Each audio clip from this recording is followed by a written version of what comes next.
October 3rd, 1987.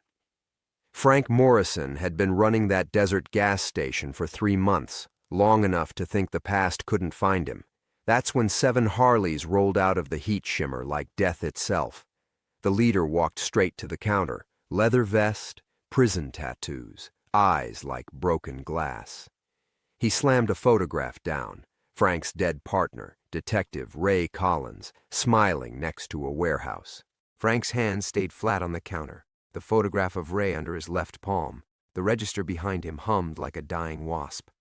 Outside, the desert wind pushed tumbleweeds across cracked asphalt, while 7 Harleys ticked and cooled in the October heat. The leader, thick-necked, gray beard braided with leather strips, leaned forward. "I asked you a question, Ranger. Haven't been a ranger in 15 years. Frank's voice carried the gravel of a man who'd smoked too many cigarettes and buried too many friends. And I never saw that picture before. Bullshit. The biker's fist crashed down next to the photograph. A spiderweb of cracks spread across the glass counter. Ray Collins was your partner. You two worked narcotics together. You telling me he never mentioned Paradise Warehouse? Frank's gut clenched. Ray had mentioned Paradise, claimed it was a lead on a major distribution ring. That was 6 months before Ray died in that alley with 3 bullets in his back and Frank's radio calls going to static. The bikers had formed a loose circle now, 7 leather-clad killers between Frank and every exit. The smallest one, wiry with scorpion tattoos crawling up his neck, produced a hunting knife and began cleaning his fingernails. "Look," Frank said, measuring distances. 12 feet to the sawed-off shotgun behind the chips display. Ray's been dead 20 years. Whatever business you had? The leader's laugh was sharp as breaking glass. "Brother, that business is very much alive. Ray Collins ripped off 200 kilos of pure heroin from our warehouse. Street value then was $2 million. Today," he whistled low, "let's just say certain people have been very patient, very forgiving. Until now." Frank's blood went cold. 200 kilos. That explained the new truck Ray had bought, the cash he'd been flashing. Frank had asked questions then, got told to mind his own business, trust his partner, don't rock the boat. 3 weeks later, Ray was morgue meat, and Frank was answering questions from internal affairs about money transfers he'd never authorized and drug busts that had gone sideways. "I don't know anything about stolen drugs," Frank said. The leader pulled out a .357 Magnum, nickel-plated with custom grips. "Maybe this will help your memory. Name's Viper, by the way. I run the San Bernardino chapter. Been looking for you a long time, Frank Morrison." The use of his real name hit like a sledgehammer. Frank had been John Stevens for 15 years, quiet guy who fixed engines and sold overpriced gas to truckers. The past was supposed to be buried deep as those drugs Ray had supposedly stolen. "Here's what's going to happen," Viper continued, gesturing with the pistol. "You're going to tell us where Ray hid our merchandise. Then you're going to drive us there. Then, if you're very lucky, we'll put 1 bullet in your head instead of taking you apart piece by piece." The scorpion-tattooed biker looked up from his knife. "Boss, what if he really doesn't know? Then we find other ways to motivate him." Viper's smile was arctic. "I hear you got family, Frank. Granddaughter in Los Angeles. Pretty little thing. What's her name, Sarah? 16 years old, goes to Jefferson High?" Frank's world tilted sideways. Sarah, Ray's daughter's kid. The girl Frank had been watching over from a distance since her mother died, making sure she had what she needed, never letting her know where the money came from. "Leave her out of this," Frank said, and his voice carried the promise of violence. "That's up to you, Ranger. See, we know you've been sending money. Anonymous payments for her schooling, her apartment. Real touching, Uncle Frank taking care of family." Viper's eyes glittered. "She doesn't know about you, does she? Doesn't know her real grandfather was a dirty cop and her guardian angel is hiding in the desert." The pieces were falling into place like dominoes. Someone had been watching him for years, tracking his movements, building a file. This wasn't a random shakedown. This was a carefully planned operation. "You got 1 minute to decide," Viper said, checking a gold watch. "Tell us where the drugs are, or we take a little trip to Los Angeles. I'm sure Sarah would love to meet some of Daddy's old friends." Frank looked at the photograph again. Ray's cocky smile, the warehouse in the background. Something nagged at him, something wrong about the image, but he couldn't place it. 59 seconds to choose between his own life and Sarah's safety. 58 seconds to figure out what Ray had really been doing in those final months. 57 seconds to decide if the past was worth dying for. Outside, a semi-truck rumbled past, its engine fading into the desert silence. Frank made his choice. The tension's just getting started, and Frank's about to discover that some secrets are worth killing for. Are you ready to find out what really happened to that missing heroine? Drop a comment below telling us where you're reading from, and hit that subscribe button, because tomorrow's chapter reveals the first shocking truth about Ray's betrayal. Frank's choice wasn't the one Viper expected. Instead of answering, Frank let his mind drift back 23 years to the first time he'd held Sarah's mother in his arms. Jennifer had been 3 days old, pink and wrinkled, screaming her lungs out in the hospital nursery, while Ray paced the hallway like a caged animal. Ray, who could stare down armed dealers without blinking, had been terrified of his own daughter. "What if I drop her?" Ray had whispered, his hands shaking as Frank placed the baby in his arms. "What if I screw this up, Frank?" "You won't," Frank had promised. "We look out for our own." The memory tasted like copper and regret now. Frank had kept that promise, even after Ray was dead and Jennifer had grown up wild and angry, even after she'd died of an overdose at 26, leaving Sarah orphaned at 8.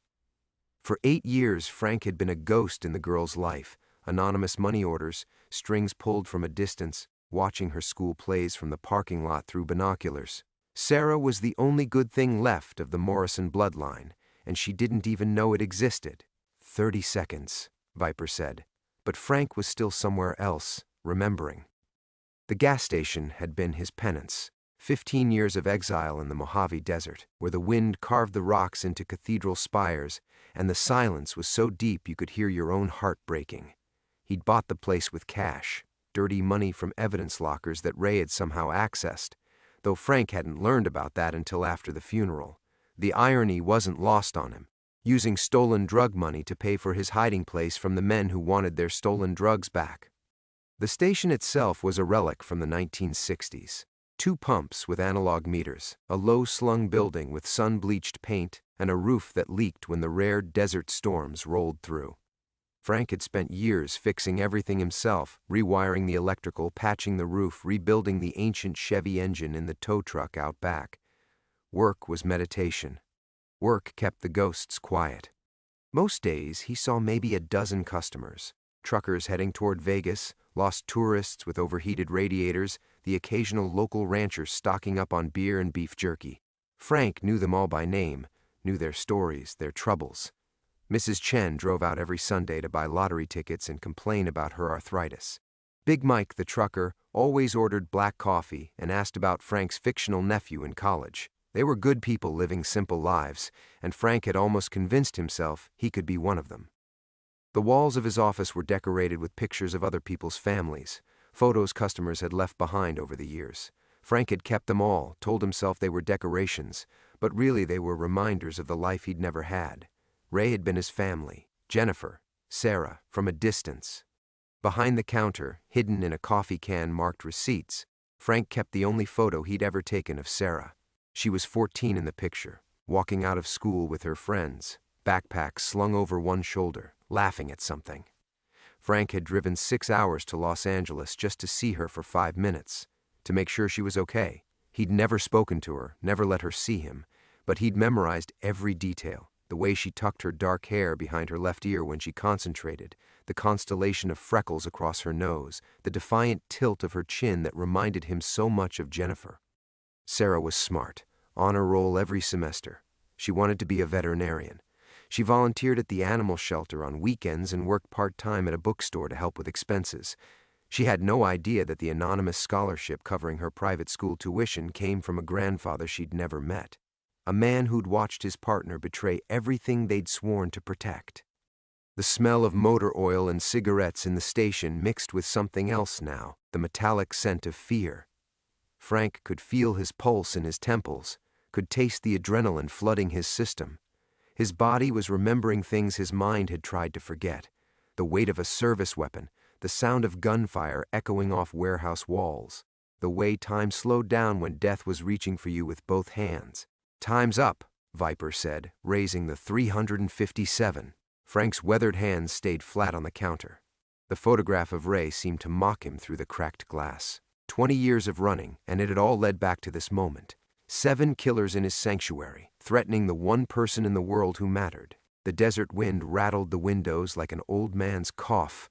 Frank looked up into Viper's cold eyes and spoke his first truth in 15 years. "Ray never told me where he hid anything, but I know who would." The words hung in the air like smoke from a funeral pyre. Viper's finger eased off the trigger, but the gun stayed pointed at Frank's chest. Around the circle, the other bikers shifted closer, leather creaking, boots scraping against linoleum worn thin by decades of desert sand. "Keep talking," Viper said. Frank's mind raced back to those final weeks before Ray died, the late-night phone calls Ray would take outside the precinct, walking to the parking lot with the receiver pressed tight against his ear. The way Ray's desk had been cleaned out so thoroughly after the funeral, not just personal items, but files, notebooks, everything that might have contained a lead or a contact name. Ray had a handler, Frank said, someone feeding him information about drug shipments, someone with access to federal databases. It wasn't a lie, exactly. More like a theory Frank had carried for 20 years, growing heavier with each passing day. Ray hadn't been smart enough to orchestrate a $2 million theft on his own. He'd been muscle, not brains.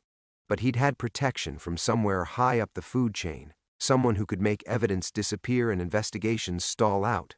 "Name," Viper demanded. The front door's bell chimed, cutting through the tension like a blade. Frank's blood turned to ice water. Mrs. Chen shuffled through the entrance, Sunday lottery ritual right on schedule, her tiny frame silhouetted against the desert glare. She wore the same yellow house dress she'd worn every Sunday for the past 8 years, carried the same cracked leather purse, moved with the same careful steps of someone whose bones remembered better days.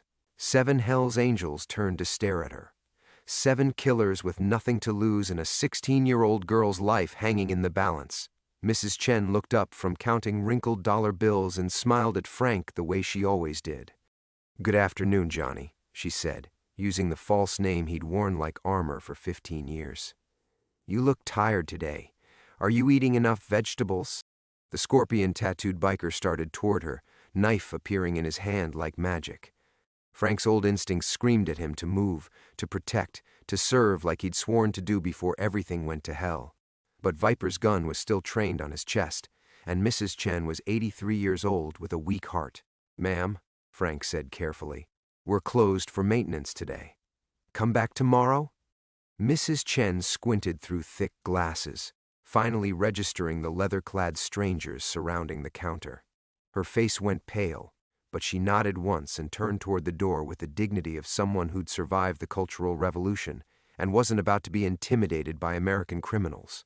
"See you tomorrow, Johnny," she said. "Lock your doors tonight." The bell chimed again as she left. Through the windows, Frank watched her climb into her ancient Buick and drive away with painful slowness, kicking up dust that caught the afternoon light like scattered gold. "Smart lady," Viper said. "Knows when to mind her own business. Now, about that name." The phone rang. The sound cut through Frank's nerves like a rusty saw. The station phone never rang on Sundays. Never. Frank stared at the ancient black rotary mounted on the wall behind the register, its bell clanging with mechanical persistence. Once, twice, 3 times. "Answer it," Viper ordered. Frank's hand shook as he lifted the receiver. "Morrison's gas." Silence stretched across the line, broken only by static and the distant hum of long-distance cables. Then a voice Frank recognized but hadn't heard in 2 decades spoke his real name. "Hello, Frank." The bottom dropped out of Frank's world. Captain Martin Reese, Ray's supervisor. The man who'd run the internal investigation after Ray's death. The man who'd cleared Frank of any wrongdoing and helped him disappear into witness protection when the death threats started coming. The man who'd attended Ray's funeral with tears in his eyes and promised Frank that justice would be served. "Marty?" Frank's voice cracked like he was 16 again. "I see our mutual friends found you," Reese said. His voice had aged, rougher now, carrying the weight of retirement and secrets. Took them long enough. The words hit Frank like a sledgehammer to the chest. Our mutual friends. Not the bikers who are threatening you. Not the criminals who want to kill you. Mutual friends. Viper was smiling now, a cold expression that never touched his eyes. He gestured for one of his men to close the blinds while another flipped the open sign to closed. The station transformed from refuge to tomb in the span of heartbeats. You set this up, Frank whispered into the phone. 20 years, Frank. 20 years of watching, waiting, making sure you stayed quiet about what really happened at Paradise Warehouse. Reese's laugh was bitter as desert wind. Ray was supposed to take the fall and disappear, but then he got greedy, started talking about going straight, about telling his daughter the truth, about coming clean. The photograph of Ray seemed to pulse under Frank's palm. That cocky smile, that warehouse in the background. Frank finally understood what had been bothering him about the image. It wasn't a surveillance photo or a crime scene shot. It was a family picture. Ray standing in front of Paradise Warehouse like he owned the place. Because he had. The truth hit Frank like a physical blow, buckling his knees against the counter. The coffee can marked receipts tumbled to the floor, spilling loose change and Sarah's photograph across the linoleum. 20 years of assumptions crumbled in the space of a heartbeat. No, Frank said into the phone, but his voice sounded hollow even to himself. Ray couldn't have. Ray Collins was never your partner, Frank. He was my asset. Has been since the academy. Reese's voice carried the weight of decades-old secrets. Paradise Warehouse was a joint DEA-LAPD operation. We were feeding drugs back onto the street, tracking distribution networks, building cases against the cartels. Frank's vision blurred. The gas station tilted sideways like a ship taking on water. He gripped the phone harder, knuckles white against black plastic. The money he was flashing, the new truck. You're telling me that was sanctioned? Every penny. Ray was playing his role perfectly until he started developing a conscience. Started talking about his daughter growing up without knowing who her father really was. About coming clean with his partner, with you. Viper moved closer, his 357 now inches from Frank's temple. The other bikers had spread throughout the station like a plague, touching everything with careless violence. One knocked over a display of motor oil. Another helped himself to beer from the cooler, drinking straight from the bottle while watching Frank's world collapse. I trusted you, Frank whispered. After Ray died, when internal affairs was breathing down my neck, when I didn't know who to believe, I trusted you. And I protected you, Reese said. New identity, clean background, a way out of Los Angeles before Ray's criminal contacts decided you knew too much. You think witness protection just happened by accident. The scorpion-tattooed biker was examining Sarah's fallen photograph, his knife tracing the edges like he was memorizing her face. Frank's rage built like pressure in a boiler, but he forced himself to stay still, to listen, to understand the shape of the betrayal before he decided how many of them he could kill. Ray kept records, Reese continued. Insurance, he called it. Names, dates, amounts. Federal judges on our payroll, senators who knew where their campaign money really came from. The whole operation mapped out like a family tree. Where? Frank asked. Viper's smile widened. He'd been listening to every word, and now he gestured for one of his men to take the phone. Frank jerked away, but another biker grabbed his wrist, twisting until fire shot up his arm. Ray buried it all at Paradise, Reese said. The drugs were just the tip of the iceberg. But after he died, the warehouse burned down. Insurance fire very thorough. We thought everything was destroyed. Frank remembered that fire. It had made the news for a week, suspicious timing coming just days after Ray's funeral.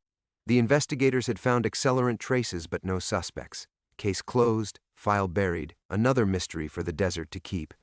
But Ray was always smarter than we gave him credit for, Reese said. He made copies, kept them somewhere safe, somewhere only he knew about. I don't know where, Frank said, but Sarah might. The name hung between them like a loaded gun. Frank's granddaughter, who didn't even know he existed, who'd grown up believing her grandfather was a hero cop killed in the line of duty, who had no idea she was the key to a 20-year-old conspiracy that reached into the highest levels of law enforcement. She's just a kid, Frank said. "She's 16, old enough to understand consequences, old enough to make the right choice when motivated properly." Viper took the phone, his voice smooth as snake oil. "Captain, we've got everything under control here. Frank's being very cooperative." Frank couldn't hear Reese's response, but Viper nodded twice, then hung up. "Change of plans," Viper announced to his men. "We're taking a trip to Los Angeles. What about him?"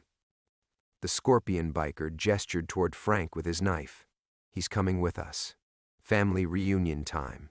Frank's mind raced through options, each one ending in blood and failure. 7 against 1. Sarah 200 miles away, unprotected, unaware. The sawed-off shotgun behind the chips display might as well have been on the moon. "She doesn't know anything," Frank said. "Maybe, maybe not. But teenage girls love their secrets, don't they? Love their hiding places." And Ray was sentimental enough to leave his granddaughter something special. An inheritance she doesn't even know she has. Outside, the desert wind picked up, howling between the gas pumps like the voices of the damned. Frank looked around his sanctuary one last time. The cracked counter, the faded photographs, the simple life he'd built from the ashes of betrayal. Then Viper's gun pressed against his skull, and Frank Morrison walked toward the door, leaving 15 years of peace behind forever. The desert heat slammed into Frank like a physical wall as Viper shoved him through the door. The afternoon sun had turned the asphalt into a shimmering lake of mirages, and the air tasted of dust and motor oil and the metallic tang of his own fear. Behind him, the gas station's bell chimed one last time as the door swung shut on 15 years of carefully constructed peace. "Move," Viper said, pressing the gun barrel against Frank's spine hard enough to leave a bruise. 7 motorcycles sat in formation beside the pumps like mechanical vultures, their chrome catching the light in sharp, painful flashes. The Harleys were pristine, not the rusted machines of weekend warriors, but the well-maintained tools of men who lived on the road and died by violence.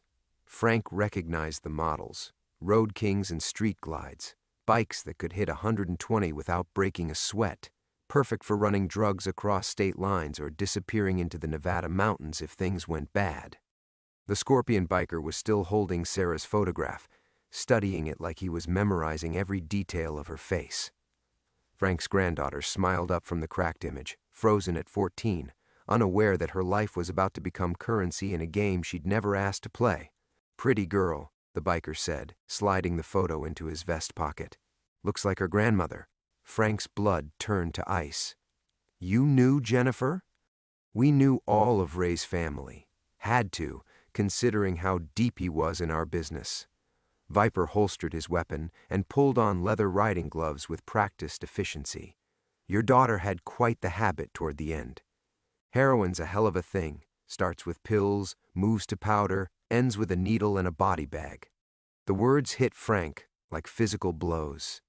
He'd known Jennifer had struggled with addiction, had watched from a distance as she spiraled through rehab programs and relapses, but he'd never connected it to Ray's criminal activities. Never imagined that his partner's corruption had infected even his own daughter. "You supplied her," Frank said. "It wasn't a question. Business is business. She needed a fix. We needed information about dear old Dad's hiding places. Fair trade, until she overdosed and left us with a dead end and a kid we couldn't touch without drawing attention." Frank's hands clenched into fists. 8 years old. Sarah had been 8 years old when Jennifer died, and these animals had been circling the family like sharks, waiting for their chance to strike. The anonymous money orders Frank had sent, the scholarship payments, the strings he'd pulled from his exile in the desert, all of it had been his attempt to protect her from a web of corruption he'd never fully understood. The wind picked up, carrying the scent of sage and creosote from the hills beyond the highway. In the distance, Frank could see Mrs. Chen's Buick disappearing into the heat shimmer, taking with it the last witness to what was about to happen. The old woman had survived revolution and immigration and 8 decades of life's casual cruelties, but she couldn't help him now. No one could. "Keys," Viper said, gesturing toward Frank's battered pickup truck parked behind the station. Frank's mind raced through calculations. 200 miles to Los Angeles. Sarah's school got out at 3:30 on Mondays. She worked at the bookstore until 8, then took the bus home to the apartment she shared with her foster family. The Hendersons were good people. Frank had made sure of that when he'd arranged the placement through intermediaries. But they were civilians. Accountants who went to church on Sundays and believed the world was fundamentally fair. They wouldn't know what to do when 7 killers came calling. "She's at school," Frank said, fishing the keys from his pocket with trembling fingers. "You won't find her until—" "We know where she is," the Scorpion biker said. Monday afternoons, she volunteers at the animal shelter on Melrose. All those stray cats and dogs just like her. Something poetic about that, don't you think? The casual surveillance chilled Frank to the bone. These men had been watching Sarah, learning her routines, mapping her life like they were planning a military operation. Which, in a way, they were. The girl was an objective to be acquired, a source of intelligence to be exploited. The fact that she was 16 and innocent and completely unaware of her grandfather's sins meant nothing to them. Frank climbed into the driver's seat, his arthritic joints protesting the movement. The truck's interior was an oven, the vinyl seats hot enough to burn exposed skin. In the rearview mirror, he watched the bikers mount their machines with fluid precision, engines roaring to life in a symphony of barely controlled power. Viper swung his leg over a black Road King and settled into the seat like he was coming home. Through the bike's windshield, Frank could see the man's eyes, cold and patient and utterly without mercy. This wasn't just about money or drugs or 20-year-old crimes. This was personal, a reckoning that had been building since the day Ray Collins decided to grow a conscience. The caravan pulled onto Highway 58, heading west toward Los Angeles, and the girl who held the key to secrets that powerful men would kill to keep buried. Frank gripped the steering wheel and tried to think of a way to save Sarah's life that didn't require sacrificing his own. Behind him, the gas station grew smaller in the distance until it disappeared entirely, swallowed by the desert's infinite hunger for lost souls. The miles disappeared under Frank's tires like pages torn from a book he'd never wanted to read. The desert gave way to scrubland, then to the sprawling suburbs of Los Angeles, but Frank barely saw the changing landscape. His mind was trapped 20 years in the past, replaying every conversation with Ray through the lens of Reese's revelation. "You ever think about what comes after, Frank, when we hang up the badge?" Ray had asked that question 3 weeks before Paradise Warehouse. They'd been sitting in their patrol car outside a taco stand in Echo Park, watching drug dealers work the corners like legitimate businessmen. Frank had assumed it was philosophical rambling, the kind of late-night thoughts that hit cops when they'd seen too much and slept too little. Now he understood it had been a confession Ray never got to finish. The motorcycles flanked his truck like mechanical wolves, their engines growling with barely restrained power. Viper rode point, occasionally glancing back to ensure Frank maintained the proper speed and distance. The other bikers had spread into formation, 2 ahead, 2 behind, 2 on either side. Professional, military. These weren't weekend warriors playing at being outlaws. Frank's phone buzzed against his hip, a text message. His hands stayed locked on the steering wheel, but his eyes flicked to the rearview mirror. The Scorpion biker was watching him, one hand resting on the pistol grip protruding from his vest. Frank let the phone buzz again, then fall silent. Another buzz, then another. "Pull over," Viper's voice crackled through the helmet communicator one of the bikers had forced into Frank's ear. Nice and slow. The convoy drifted onto the shoulder of Interstate 14, engines idling in the afternoon heat. Through his side mirror, Frank watched Viper dismount and approach the truck, moving with the casual confidence of a man who'd done this many times before. The other bikers remained mounted but alert, hands positioned near weapons, eyes scanning for threats that would never come. "Phone," Viper said, extending his hand through the open window. Frank handed over the device without argument. Viper scrolled through the missed messages, his scarred face betraying nothing. Then his expression shifted, not surprise but something colder, recognition. Well, looks like Grandpa's more popular than we thought." Viper turned the screen toward Frank. 3 messages, all from the same number, all saying the same thing: "She's safe, keep driving." Frank's chest tightened. Only one person had this number. Only one person knew he was traveling to Los Angeles today. The same person who'd orchestrated this entire nightmare from behind a desk in a retirement community in Phoenix, Captain Martin Reese. "He's playing both sides," Frank said. "Smart man. Probably figured out we might not be inclined to share whatever we find." Viper pocketed the phone and leaned closer to the window. "See, Frank, here's the thing about corrupt cops. They're like poisonous snakes. Even when they're biting someone else, you never quite trust them not to turn around and bite you." The pieces clicked into place with the inevitability of falling dominoes. Reese hadn't just sent the Hells Angels after Frank. He'd prepared for the possibility that they might succeed too well, might decide that splitting the proceeds 7 ways was better than splitting them 8. The old captain was covering his bases, protecting Sarah not out of conscience, but out of calculation, insurance, just like Ray's buried records. "Where is she?" Frank asked. "Safe," Viper said, echoing Reese's message. "For now." But safe is a relative term when you're talking about a 16-year-old girl and a $2 million secret. Accidents happen, even to people under police protection. The wind kicked up dust devils along the highway, miniature tornadoes that danced between the cars before dissolving into nothing. Frank watched one spin itself apart and thought about choices, the ones Ray had made 20 years ago, the ones he was making now, the ones Sarah would have to make when she learned the truth about her family's legacy. "You want to know the really beautiful part?" Viper straightened, his voice carrying the satisfaction of a man who'd just solved a particularly complex puzzle. Ray didn't bury those records to protect himself. He buried them to protect her. Insurance policy for his granddaughter's future, college fund written in blood and federal secrets. Frank's vision tunneled. The desert highway stretched ahead like a promise of violence, heat waves rising from the asphalt like the ghosts of dead dreams. Sarah was out there somewhere, probably believing she was safe, probably trusting the adults who'd promised to protect her, just like Frank had trusted Ray, just like he'd trusted Reese. "Time to go," Viper said, mounting his bike. "Family reunion's waiting." The convoy pulled back onto the highway, carrying Frank toward a reckoning 20 years in the making. Behind them, the desert reclaimed the shoulder where they'd stopped, wind-erasing tire tracks like the earth itself was trying to forget they'd ever been there. The convoy crested the Newhall Pass as the sun began its descent toward the Pacific, painting the San Fernando Valley in shades of amber and blood.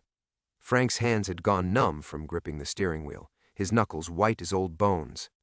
Below them, Los Angeles sprawled like a cancer across the basin. 10 million souls going about their lives, unaware that somewhere in that maze of concrete and dreams, a 16-year-old girl was about to become the focal point of 20 years of buried sins.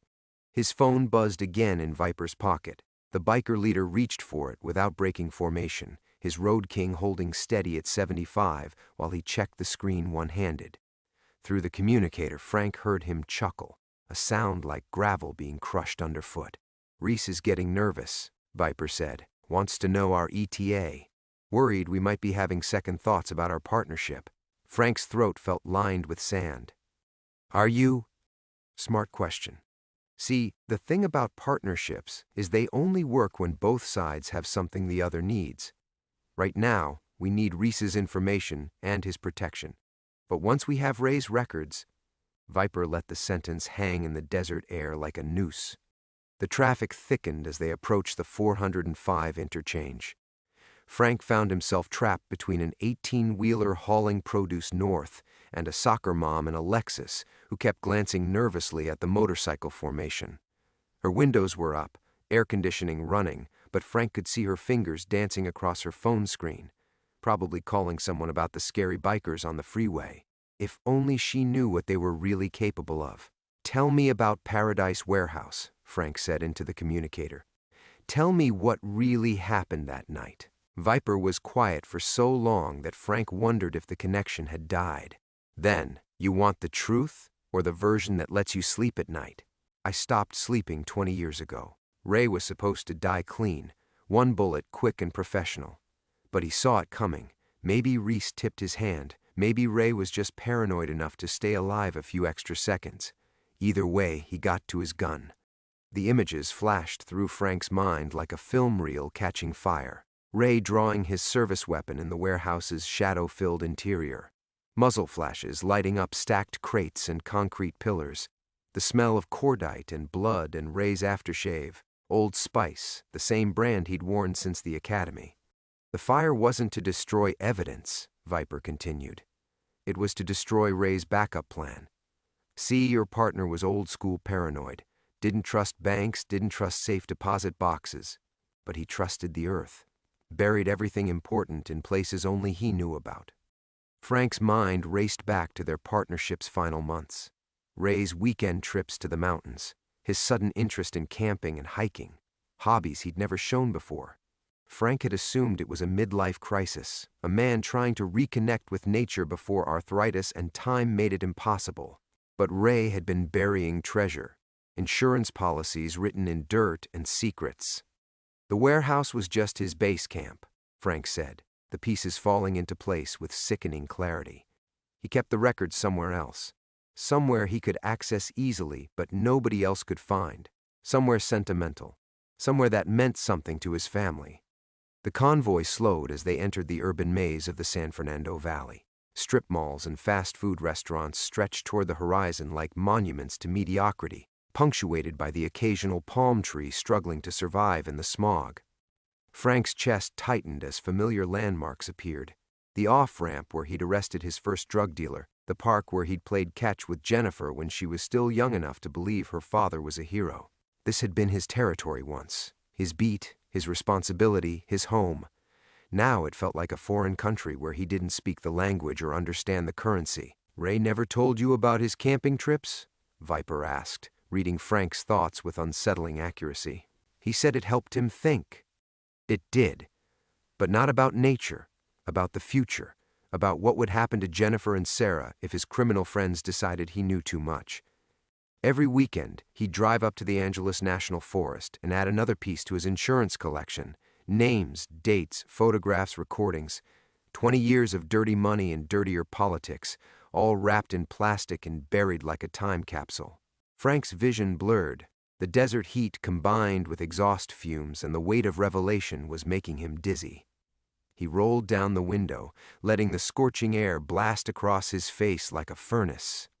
Sarah was out there somewhere in this urban sprawl, probably finishing her shift at the animal shelter, probably planning her evening around homework and teenage concerns that seemed impossibly innocent now. She had no idea that her grandfather had left her a legacy more dangerous than any inheritance money could buy. The convoy exited onto surface streets, moving deeper into the heart of a city that had forgotten how to forgive. The address led them to a modest duplex in Van Nuys, where paint peeled from stucco walls like sunburned skin. Frank's truck idled at the curb, while the motorcycles arranged themselves in a loose perimeter, casual to passing observers, but Frank recognized the tactical positioning. These men had done this before. "She's not here," Viper said, consulting Frank's phone again. Reese moved her 2 hours ago. Smart man, keeping his insurance policy mobile. Frank's jaw clenched. "Then what?" "We're picking up a passenger." The front door opened before anyone could knock.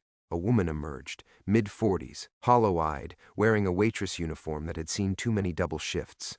Frank's breath caught in his throat. Even ravaged by years of hard living, Linda Morrison still carried traces of the beauty that had once made him believe in forever. His ex-wife approached the truck with the mechanical gait of someone walking to her own execution. She slid into the passenger seat without looking at him, bringing with her the smell of cigarettes and industrial disinfectant and decades of accumulated disappointment. "Hello, Frank." 20 years of exile collapsed into nothing.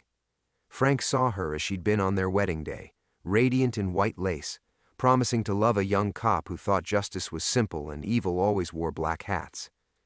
He saw her as she'd been the night he'd stumbled home from Paradise Warehouse, blood on his uniform and guilt carved into his face like scar tissue. The night she'd looked at him and known their marriage was over. "You've been watching Sarah," Linda said. It wasn't an accusation, just exhausted recognition. The scholarship money, the books that showed up on her birthday. "You think I didn't know?" Frank's hands trembled on the steering wheel. "I needed to make sure that she was safe." "I know." Linda finally met his eyes, and Frank saw his own anguish reflected in her face. "I got a call from Captain Reese this morning. He explained about Ray's records, about what these men want." Viper's voice crackled through the communicator, touching reunion, "But we're burning daylight. Time to collect the other half of our navigation system." Linda's laugh was bitter as broken glass. Navigation system. Is that what I am? The convoy moved deeper into the valley, past neighborhoods where Frank had once walked a beat and believed he was making a difference. Every street corner held memories, drug busts, domestic disturbances, community meetings where he'd promised citizens their police department could be trusted. All lies. Or if not lies, then naive fantasies told by a man too stupid to see the corruption growing like cancer around him.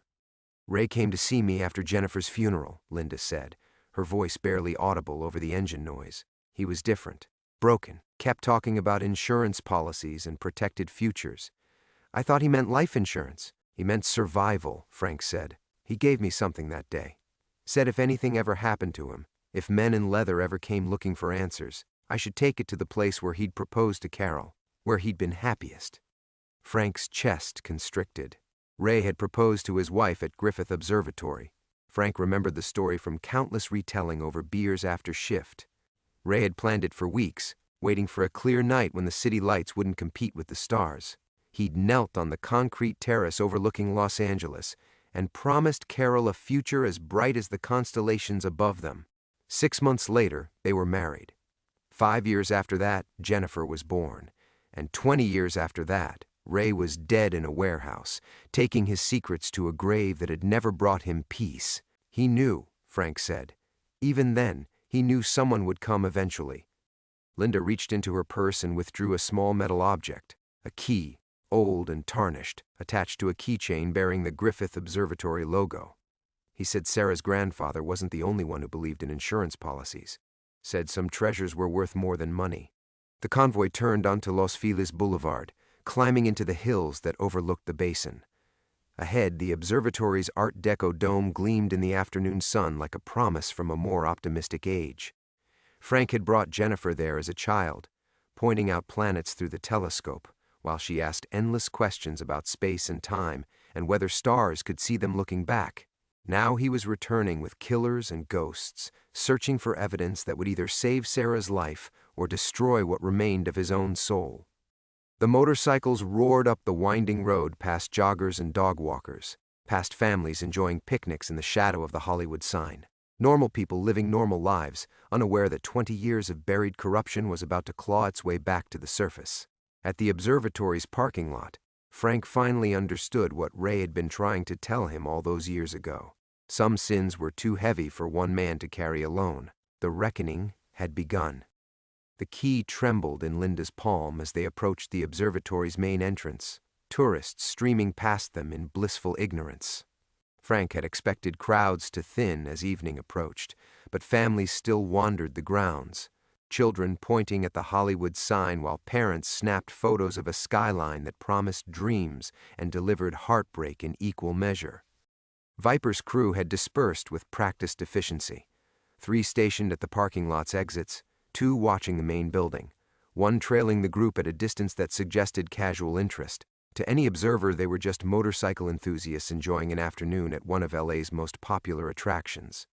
The planetarium storage room, Linda said, consulting the key's scratched surface. Building maintenance gave Ray access years ago when he was investigating theft of the observatory's equipment. He never returned the key. Frank remembered that case, a security guard selling telescope components to collectors. Ray had spent weeks here interviewing staff and mapping the facility's layout. He'd joked about retiring to become a tour guide, trading police work for star charts and visitor questions about aliens. Now Frank understood Ray had been planning something else entirely. The storage room lay beneath the main theater, accessible through a service corridor marked Authorized Personnel Only. Linda's key turned with the soft click of old machinery accepting its purpose. Inside, shelves lined the walls holding spare projector bulbs, cleaning supplies, and boxes of educational materials dating back decades. Ray's hiding place sat wedged behind a carton of astronomy posters, a waterproof container no bigger than a tackle box, secured with a combination lock. Linda stared at it for a long moment, her face reflecting 20 years of accumulated grief. The numbers, she whispered. Jennifer's birthday. The lock opened to reveal a collection of items that represented the final testimony of Detective Ray Castellanos. photographs of midnight meetings in airport parking lots, audio recordings of conversations between men who trusted their secrets to the darkness, bank records showing deposits that no honest cop could afford, and at the bottom, a handwritten letter addressed to his granddaughter. Sarah, if you're reading this, the wolves finally came home. Your grandfather was not a perfect man, but he loved you more than his own life. Use what's here to build something clean. Use it to be everything we couldn't. Frank's hands shook as he photographed each document. Names he recognized from his old beat. Councilmen, judges, police administrators who'd built careers on Ray's silence. Men who'd grown comfortable thinking their secrets had died in a warehouse fire 20 years ago. This destroys everyone, Linda said, scanning the photographs. Including us. Including us, Frank agreed. They sealed the container and retraced their steps through the observatory's corridors, past displays showing the birth and death of stars, past children learning about light years and cosmic distances that made human problems seem insignificant by comparison. Frank had once found comfort in such perspective. Now it felt like mockery. Outside, Viper waited by the telescope dome, his scarred face turned toward the western horizon where the sun was painting Los Angeles in shades of fire. He accepted Frank's phone without comment, scrolling through the photographs with the satisfaction of a man whose patience had finally been rewarded. Beautiful work, Viper said. Ray documented everything. Names, dates, amounts, enough evidence to burn down half the LAPD and a good portion of City Hall. Frank's chest felt hollow. Where's Sarah? Safe house in Burbank. Under federal protection, courtesy of Captain Reese's newfound cooperation. Viper pocketed the phone and checked his watch. Should be there in an hour. The convoy descended from the hills as darkness claimed the city below. Streetlights began flickering on like electric stars, creating constellations of human ambition that stretched to the Pacific. Frank had grown up believing those lights represented hope. Families gathering for dinner, children doing homework, people building lives worth protecting. Now he saw them as targets. Each light marked someone who trusted their police, their government, their leaders to protect rather than exploit them. Sarah's house would be one of those lights. Her future balanced on the promise that exposure could lead to justice rather than revenge. The federal agents were waiting at the Burbank address. Young, serious men in cheap suits who treated Frank like a contaminated witness requiring careful handling. Sarah sat in a living room that could have belonged to anyone, her grandfather's letter folded in her hands, her eyes holding the particular exhaustion that came from learning the world was smaller and meaner than you'd believed. "Grandpa Frank," she said, using the nickname she'd given him years ago when he'd still been brave enough to visit. "They told me everything." Frank knelt beside her chair, feeling every one of his 63 years in his bones. "I'm sorry." "For what? For caring enough to watch out for me? For making sure I had what I needed?" Sarah's voice carried strength that reminded Frank of her mother at that age. "For finishing what Grandpa Ray started?" Outside, the motorcycles were pulling away, their riders satisfied that their decades-old debt had finally been paid. Tomorrow, indictments would begin falling like dominoes. Careers would end, reputations would crumble, and a system built on silence would finally have to account for its sins. Frank helped Sarah pack the few belongings she'd be allowed to keep during relocation. Federal protection meant leaving everything behind. Friends, school, the animal shelter where she'd learned that healing was possible even for the most broken creatures. "Will we see each other again?" she asked. Frank kissed her forehead, breathing in the scent of her shampoo and the promise of better tomorrows. "Count on it." 3 months later, Frank Morrison stood behind the counter of a different gas station in a different desert, watching traffic pass on Highway 50 outside Carson City, Nevada. The federal agents had offered him new papers, a new name, a chance to disappear completely. He'd declined. Some men were meant to hide, others were meant to stand witness. The bell above the door chimed as a customer entered, a teenage girl with Sarah's eyes and her mother's determined smile.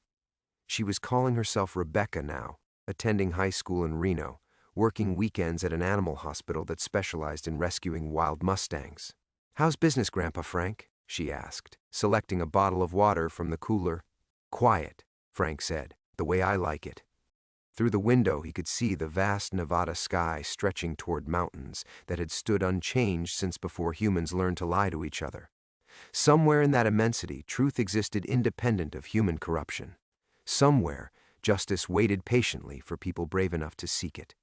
Frank Morrison had spent 20 years hiding from his failure to save his partner. Now he understood that some failures were actually victories wearing different clothes. Ray's death had saved his granddaughter. Frank's exile had prepared him to finish what his partner started. The bell chimed again as Sarah, Rebecca, left for school, her future stretching ahead like an open road. Frank returned to his inventory, counting supplies and watching the desert reclaim another day. His hands were steady now. His sleep came easier. Some reckonings took 20 years. Some stories ended not with explosions, but with the quiet satisfaction of debts finally paid and promises finally kept. In the distance, a hawk circled high above the valley, hunting with the patience of something that understood the difference between justice and revenge. Frank Morrison had learned that difference at last.